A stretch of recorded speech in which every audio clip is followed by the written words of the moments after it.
ভাই রে ভাই, আমি আসলাম জিরো পয়েন্টে এসে দেখতেছি এতগুলো মানুষ একে অপরের মাথার উপর মাথা দিয়ে উপচে পড়া ভিড়। তো আমি ভাবলাম এখানে কী এমন ঘটেছে যে মানুষ সবাই সবাই মাথার উপর দিয়ে মাথা দিয়ে এখানে দেখতেছে। তো তখন আমি কি করলাম, তাদের কাছাকাছি গেলাম, যে দেখতেছি এখানে মানুষ দাঁড়িয়ে দেখতেছে যে এখানে নাটোর থেকে আগত এই ভাইরা এই ডালাত করে কি পরিমাণের জিনিস এখানে নিয়ে এসেছে, সেই জিনিসগুলো দেখার জন্য মানুষ কিন্তু এখানে গ্যাঞ্জাম করতেছে।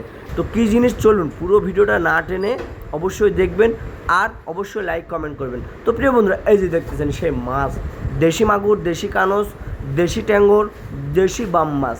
তো এই মাছগুলো তারা নাটোর থেকে আসছে আমাদের সাপাহারে বেচতে। এটা চারটিখানি কথা না প্রিয় বন্ধুরা। তো আমি ওখানে দাঁড়িয়েছিলাম, দেখতেছিলাম, যে শুনতেছিলাম তারা দাম চাচ্ছে 3,000 টাকার ঠিকা ডালা। তো আমার সামনেই একজন কিনলো, আমাদের সাপাহারের আমার পরিচিত ভাই, 1500 টাকা ঠিকা।